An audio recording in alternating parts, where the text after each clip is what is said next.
demi-finale. Bonsoir à tous, bonsoir Grégory Campi. Bonsoir Christophe. On y est quoi, dans le dernier carré avec 4 équipes magiques qui ont chacune remporté la Coupe du Monde. On va en parler bien sûr, il y aura également votre coup de cœur, votre coup de gueule.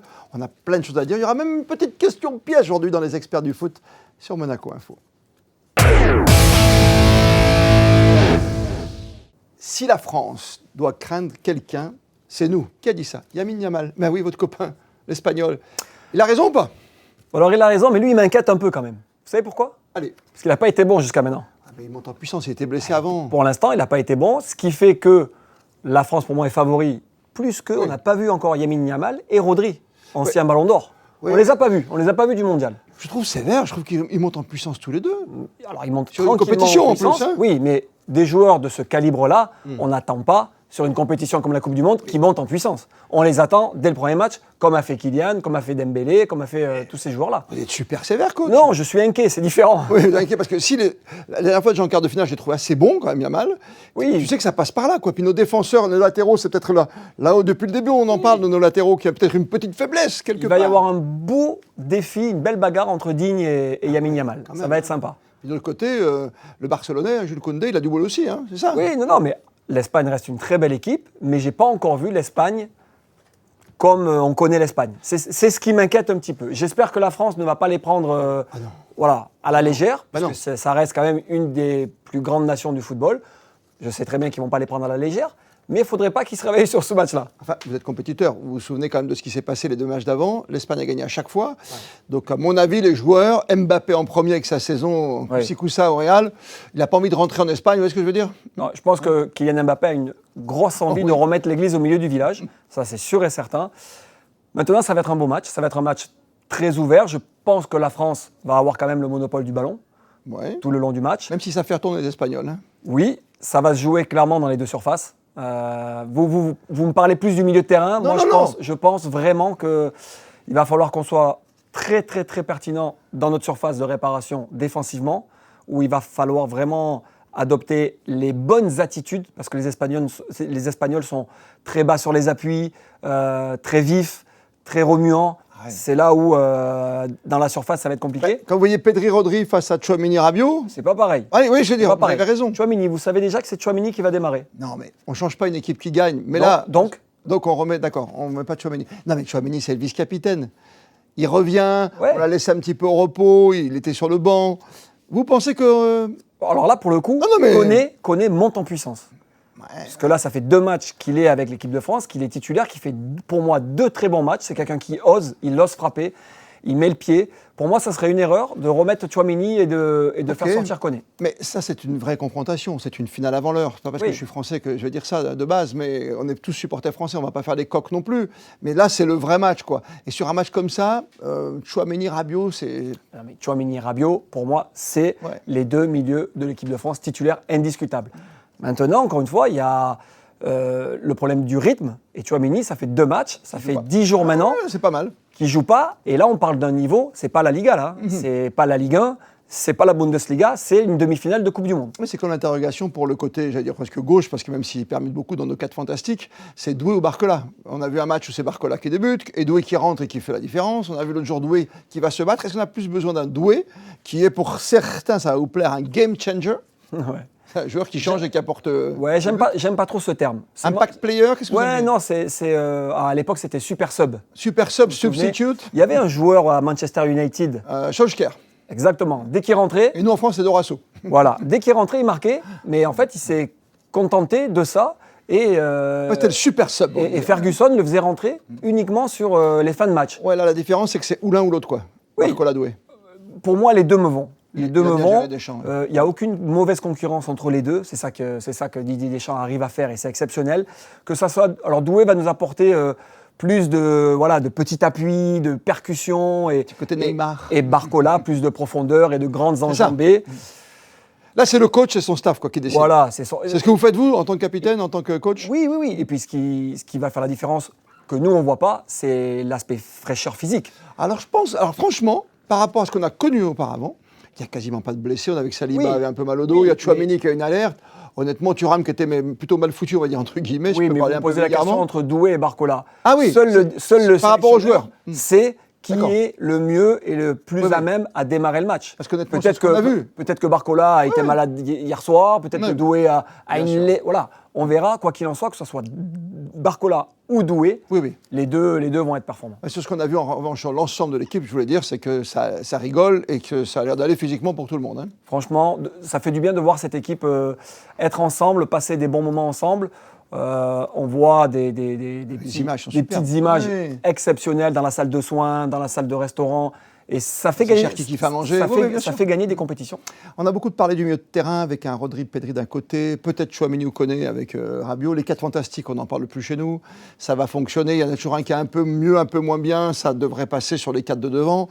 Derrière, il faudra être solide avec un Mike Maignan qui n'a pas pris de but depuis longtemps, depuis le Sénégal. Ouais. Donc voilà. Non, mais l'équipe de France est performante. L'équipe de France est performante. Maintenant, je pense que si l'Espagne élève son niveau et vraiment arrive à un niveau où on attend l'Espagne, l'équipe de France va aussi élever son niveau.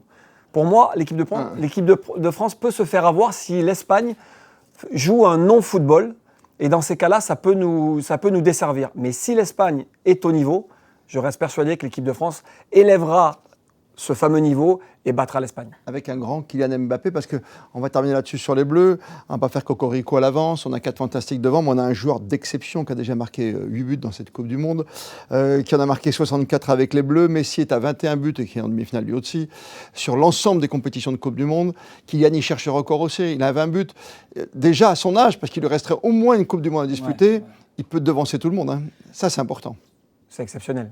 Exceptionnel. Et ce qui me saute aux yeux, c'est que je ne le vois absolument pas douter durant cette Coupe du Monde. Il rate un penalty, parce que pour le coup, il a vraiment raté ce penalty. Ouais, après, une attente de 3 minutes 11, enfin c'est insupportable. Oui, mais bon, il doit être amené quand même, malgré l'attente, à rester concentré. Et voilà, il a raté le penalty, ça arrive à tout le monde. Il a le mérite de le frapper.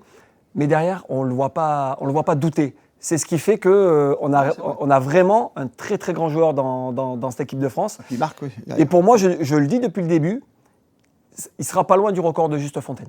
Toujours, vous êtes toujours... Je le ramène à chaque 13 fois. 13 buts de 58. Moi, je reste persuadé, en tout cas, il n'y sera pas loin. 8, mais il faut qu'il en marque au moins 2-3 là, et puis après en finale. Christophe, il en a mis 3 il y a 4 ans contre l'Argentine. En perdant en plus. Et en perdant, donc il ne sera pas loin. 8 plus 3 plus 3, pas mal. Vous verrez. En tout cas, pour moi, il sera meilleur buteur de la Coupe du Monde. Juste, je ne vais pas piquer votre coup de gueule, que je ne connais point, ou votre coup de cœur. Juste, quand on parlait de Kylian Mbappé, ça m'est revenu d'attendre 3 minutes. Quoi. La VAR, c'est insupportable pour beaucoup, on le sait. Et alors maintenant, il y a même maintenant les caméras qui gênent, parce qu'il y a une puce à l'intérieur du ballon qui sait. Moi, j'ai toujours adoré un truc. Moi, j'ai toujours dit le franchissement de la balle, ça c'est bien. Au moins qu'il y ait une puce à l'intérieur, savoir si le ballon il a franchi ou pas la ligne, c'est la base. Mais après, franchement. De savoir ça toucher, effleurer le câble, on va chercher tout et n'importe quoi. On va jouer avec des robots qui ont des pauses, enfin voilà, c'est plus la peine de jouer au foot, quoi. Oui, alors la zone line, comme ils appellent ça, c'est pas dans le ballon, Christophe, c'est les poteaux. C'est le fuseau horaire. C'est le fuseau horaire. Et ça, je suis d'accord avec vous, il faut le garder, c'est super. Mais après, franchement, je me rallie à la cause de Michel Platini, arrêtons avec la VAR, c'est en train de tuer le football, c'est en train d'énerver tout le monde. Le football, c'est aussi... moi, j'aime bien garder ce truc, je le dis souvent, c'est pas le meilleur qui gagne, c'est le plus malin. C'est la malice. Oui, c'est la malice. Sinon, les Italiens n'auraient pas gagné en 82, parce que les Italiens étaient les champions du monde de la malice, et c'est ce qui fait aussi le sport. Ouais, mais le foot a changé. Et le foot a changé. Les arbitres, on dirait des robots. C'est ça. On dirait des robots, ils ont des micros de partout, des caméras de partout. Oui, et ils se sentent encore plus importants, parce que voilà, et ça, j'ai vraiment du mal avec ça. Laissons faire la malice, laissons le droit à l'arbitre de se tromper, parce que ça fait partie du jeu, et arrêtons avec cette VAR, parce qu'aujourd'hui c'est ça, mais demain il y aura encore autre chose. Demain il y aura une caméra sur le terrain. Oui, pour le hors-jeu, il y aura une ligne un peu, voilà, c'est comme les coureurs d'Hercules qui voient la ligne bleue ou blanche devant eux. Et pour moi, la VAR met en difficulté l'arbitre. Bon, un peu de malitia, selon Greg Campi, quand même, dans les experts du foot ce soir sur Monaco Info. 40 ans après la main de Diego Maradona. Argentine-Angleterre. Ça fait saliver, la deuxième demi-finale. Hein. Elle donne envie.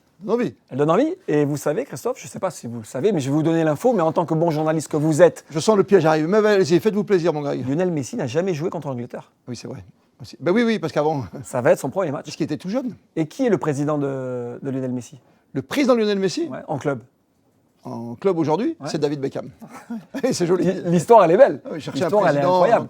Et oui, l'Argentine Angleterre, pour la Coupe du Monde, c'est un match, voilà. Il ne faut pas oublier que le plus beau but de l'histoire de la Coupe du Monde a été inscrit. Allez, la malice, c'est reparti. Non. Et il a quand même dribblé toute l'équipe de Ah oui, mais après quoi? Le deuxième but. Le deuxième. Après avoir fait la main de Dieu. Et pour moi, ça reste un très grand but. Ça, encore aujourd'hui, à vitesse réelle, personne ne la voit. Non, mais le deuxième but, vous avez raison. Le deuxième but est incroyable. Diego, là, qui part, incroyable. Donc on attend quelque chose. Une petite préférence pour les Anglais. Qu'on montrait un peu plus de choses ou pas? Parce qu'ils n'ont pas montré grand-chose. Non, c'est pour ça que je vous dis... Ils ne sont pas super dominants. Ma petite préférence pour les Anglais, parce que c'est un football que j'aime, c'est un championnat que j'aime. Je trouve qu'Harry Kane est incroyable. Je les vois vivre ensemble aussi, un petit peu comme la France, où on voit vraiment de bonnes choses. Tourelle, il est colérique, le garçon, quand même. Non, c'est un perfectionniste. Oui, mais il passe bien avec les joueurs. Il passe très bien. Vous êtes sûr? Est-ce que Bellingham n'a pas vraiment apprécié l'autre fois la sortie de Tourelle? Oui, mais bon, après, ça reste un très grand entraîneur. J'ai une préférence pour l'Angleterre. Maintenant, ça va être très compliqué d'aller bouger ce bloc argentin, qui ont une très grosse envie de retrouver la France. Ils sont tenants du titre. En finale, et ils sont aussi tenants du titre. Avec un Messi qui est là, on voit toujours, on se moquait un peu d'un côté dictateur sur le terrain d'Mbappé par rapport à la France, mais Messi c'est pareil. Ouais. Tout tourne autour de lui quand même. Il fait un très bon, il fait un très bon mondial.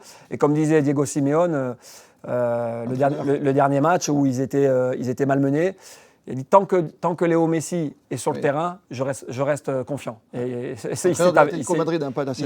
il s'est avéré que c'est vrai, parce que Léo Messi, à tout moment, même si on ne le voit pas pendant 20 minutes, une demi-heure, à un moment donné, il va faire la différence. Ils ont souffert, je trouve, plus que l'Angleterre, c'est vrai.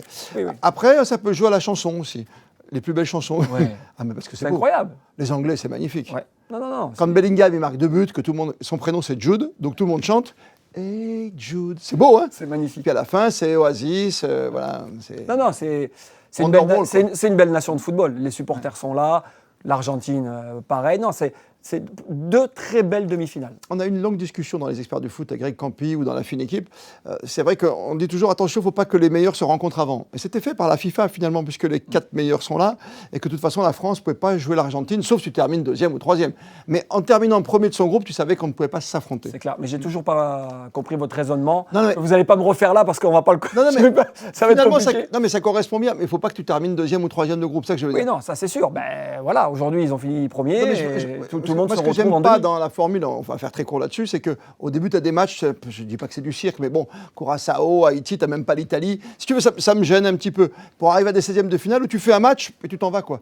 Oui, vous m'aviez parlé du tennis. Oui, mais c'est pareil. Le numéro 1 commence là, le numéro 2 commence là. À l'arrivée, on y est aussi. Oui, mais le 1 ne jouera jamais le 2 en 16e de finale. Vous voyez ce que je veux dire? Oui, tout dépend à mais quelle après, position. Si Curaçao, là, Haïti sort en 8e. Tu finis dans le. Mais là, tout va bien. La FIFA, tout va très bien pour l'instant. Ils ne peuvent pas espérer mieux. Les stades sont pleins, tout va bien. Donald Trump passe des coups de fil pour remettre des joueurs. Donc tout va bien pour la FIFA en ce moment. Non, la FIFA très bien. Ce seront 2 belles demi-finales. On le rappelle, mardi, mercredi, la France tout d'abord face à l'Espagne, la Roja, et puis derrière l'Argentine de Messi face à Harry Kane et Bellingham pour l'Angleterre. On est bien dans les experts du foot. Il nous reste un petit coup de cœur, un petit coup de gueule. Ça arrive. Coup de cœur. Coup de gueule. Je peux faire une petite question piège avant ou pas? Ou on la fait après, comme vous voulez. C'est vous le patron. Il va falloir réfléchir, attention. Hein. Bon, on envoie le coup de cœur. Allez, coup de cœur, coup de gueule. Ça sera un coup de gueule. Ah non, encore? Ouais, puis celui-là, pas un petit coup de cœur pour une fois? Non, celui-là, il est costaud. Alors, celui-là, il est costaud. J'aimerais dire à tous ces pays, surtout sud-américains. Ah, le Paraguay, c'est ça? Paraguay, Argentine. Oui. Faudrait leur dire. Même l'Espagne, hein? Y a pas même l'Espagne. Je veux dire, il faut leur faire comprendre que la France, c'est un melting pot de nationalité et d'origine. Et d'origine. Et qu'à un moment donné, si on va chercher aussi en Espagne ou au Paraguay ou... L'Espagne, c'est simple. Leur meilleur joueur s'appelle comment? Laporte. Lamine Yamal aussi. Et Lamine Yamal, d'accord. France. Mais même en Argentine, si on va chercher, mais bien chercher, on va voir qu'ils ne sont pas tous nés ou en Espagne ou en Argentine. Culturellement parlant, de toute façon. Mais le problème en France, pour la France, par rapport à ces pays-là, c'est apparemment un problème de couleur de peau. Oui. Donc voilà, mais il faut comprendre que la couleur de peau ne fait pas la nationalité. Non, ben non. C'est la personne qui fait la nationalité, d'accord? Oui, mais ils l'ont pas compris. Donc il faudrait leur expliquer qu'ils regardent d'abord dans leur pays les problèmes qu'il peut y avoir, parce qu'en Argentine, croyez-moi que Oui, non, mais on est quand même mieux embarqué que l'Argentine. mais en t'as France. des extrêmes, quoi. C'est ça qui est malheureux. Mais là, à un moment donné, il faut que ça s'arrête. Il faut que ça s'arrête parce que ça devient même débile, ça devient méchant, ça devient ridicule d'attaquer toujours la France. J'espère que les Français, parce que je sais que ça les touche quand même ça touche les joueurs. Mbappé répondre à Voilà, la sénatrice paraguayenne. ils doivent pas. Je les comprends, parce que peut-être qu'à leur place, je ferais comme eux. Mais qu'ils restent concentrés. Ils cherchent pour déstabiliser aussi. Voilà. Donc Et à la ça fin, fait nul, quoi. oui, mais à la fin, c'est toujours les gentils qui gagnent. Et Oui. Après, je suis en train de réfléchir. Vous savez combien il y a de joueurs qui sont nés à l'étranger deux. chez nous, pour la France? Deux. Ah oui, je croyais que vous cherchiez une interrogation. Non, Deux, non, vous les connaissez? Ouais. Thuram? Ouais. Et l'autre? C'est Olysée, à Londres. Ah. Voilà. Donc à un moment donné, il faudrait dire à ces pays-là, alors ils prennent l'équipe de France 86 et ils la mettent à côté de l'équipe de France 2026. Ok, oui, il y a une différence, mais il est où le problème? Tout a évolué. Non, mais tout a évolué, et puis il est où le problème? Non, mais encore une fois, les Espagnols, c'est fort de café, parce qu'à une époque, vous êtes aussi jeune que moi, à l'époque, il y avait 15 joueurs de couleur qui s'appelaient Senna. Exactement. Et tout le monde disait, alors Balotelli en Italie, c'était pareil. Oui. Aujourd'hui, c'est différent. Et quand leur meilleur joueur s'appelle Yamal, qui est d'origine guinéenne et marocaine, C'est clair. on Et je pose vous pas de rassure, questions, quoi. et je vous rassure, Même pas on en parle. Et je vous rassure, tous ces pays-là nous tombent dessus parce qu'on gagne. Parce que si on était sorti au premier tour et qu'on n'avait pas été en 16e, personne n'aurait dit Olysée, Mbappé et compagnie. Aujourd'hui, on est en demi, on fait peur, ils viennent nous chercher, mais là, on sort du contexte football. Là, c'est un petit peu dérangeant parce que ça, c'est la France. Ça, c'est la France. Et il n'y a pas de problème. Et ce n'est pas une couleur qui fait la différence de nationalité. Il faudrait un peu leur expliquer, surtout à la sénatrice paraguayenne qui s'est ridiculisée devant le monde entier. Comme politique espagnole, certains, bien sûr. Catastrophique. Donc la meilleure réponse, c'est de gagner. Jusqu'au bout. Exactement, jusqu'au bout. J'aime bien votre coup de gueule pour une fois, Greg Campier. Voilà. Et puis Michael Olysée, vous savez, c'est une chanson aussi. Michael Olysée, padam, padam, padam. Et donc, ma question piège. Alors allez-y, parce que je ne suis pas au courant de la question Elle est piège. simple. Vu ce que fait Deschamps en ce moment, qui nous amène à chaque fois en finale, on ne le garderait pas? On ne lui dirait pas, Didier, reste? Mais vous savez, je pense que le sélectionneur a une réelle envie d'aller voir ailleurs. Parce qu'à un moment donné, il y a des... Sans pas un peu pousser pour laisser la place à un grand numéro 10? Ça y est, le côté journal. Donc là, vous êtes en train de me dire que la Fédé pousse Didier Deschamps pour mettre Zinedine Zidane. Depuis longtemps, c'est pas officiel. Mais aujourd'hui, en France, alors moi j'adore les deux, mais j'adore vraiment les deux. C'est pour ça que je vous pose la question. Pour les avoir côtoyés sur le terrain, j'adore les deux. Avec moi, ils ont été bienveillants, gentils. Ils ont donné le ballon? Non, parce que c'était contre. J'ai essayé de leur prendre, mais j'arrivais pas. En tout cas, j'aime les deux. Mais aujourd'hui, un Didier Deschamps, Christophe, il faut que vous compreniez ça. Il a envie d'autre chose? Non, il est aussi important qu'un Zinedine Zidane en France.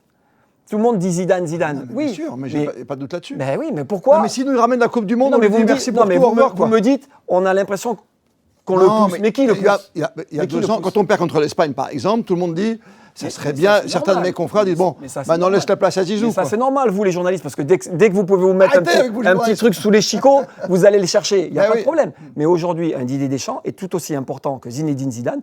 Et je peux vous dire que si Didier Deschamps demande de continuer, il continuerait. Parce que la formule qu'il y a là aujourd'hui, ce qu'il a mis en place, Didier Deschamps, elle est fantastique. Cette façon de jouer par rapport à avant, on le reprochait de trop défensif. Allez, j'arrête le débat parce qu'on est en pleine demi-finale. Mais Christophe, attention qu'on ne le voie pas en Italie. Là, il y a Leonardo qui vient d'arriver, donc plutôt il y a une tendance à prendre Guardiola. Ou Zinedine Zidane. Non, Zidane, il prend la France, évidemment.